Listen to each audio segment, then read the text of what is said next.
महाराष्ट्रातील कीर्तनकार व वारकऱ्यांना विविध सुविधा पुरविण्यासाठी 2 वर्षापूर्वी स्थापित मुख्यमंत्री वारकरी महामंडळाची प्रशासकीय रचनाबाबत अध्यादेश काढण्यात आला आहे। राज्यातील कीर्तनकारांना वारी प्रसंगी अन्न, निवारा, वैद्यकीय मदत, संरक्षण आदी सोयी सुविधा पुरविण्याकरिता व कल्याणकारी योजना राबविण्यासाठी सदर महामंडळाची स्थापना 14 जुलै 2026 रोजी झाली। या आदेशानुसार या महामंडळाचे अध्यक्ष हे आता सामाजिक न्याय मंत्री असतील।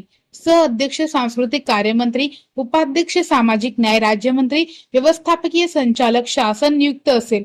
या महामंडळाच्या संचालक मंडळात सामाजिक न्याय मंत्री सचिव, विभागीय आयुक्त पुणे, सार्वजनिक बांधकाम विभाग सचिव, समाज कल्याण आयुक्त पुणे, सोलापूर जिल्हाधिकारी, सोलापूर जिल्हा परिषद मुख्य कार्यकारी अधिकारी, सोलापूर जिल्हा पोलीस अधीक्षक यांचा समावेश आहे। पुणे सार्वजनिक बांधकाम विभाग मुख्य अभियंता, भारतीय राष्ट्रीय राजमार्ग प्राधिकरण प्रकल्प संचालक पंढरपूर, श्री विठ्ठल रुक्मिणी मंदिर समिती पंढरपूर कार्यकारी अधिकारी, जगद्गुरु संत तुकाराम महाराज संस्थान कार्यकारी अधिकारी, श्री संत ज्ञानेश्वर महाराज संस्थान कमिटी कार्यकारी अधिकारी यांचाही समावेश आहे। महिला सदस्यांमध्ये पुणे विभागातील जिल्ह्यातील एक महिला विधिमंडळ सदस्य किंवा भारतीय प्रशासकीय सेवेतील महिला अधिकारी, महिला वारकरीमध्ये शासन नियुक्त वारकरी प्रतिनिधी, पंढरपूर उपविभागीय अधिकारी व सदस्य सचिव, व्यवस्थापकीय संचालक, मुख्यमंत्री वारकरी महामंडळ पंढरपूर अशी रचना जाहीर झाली आहे।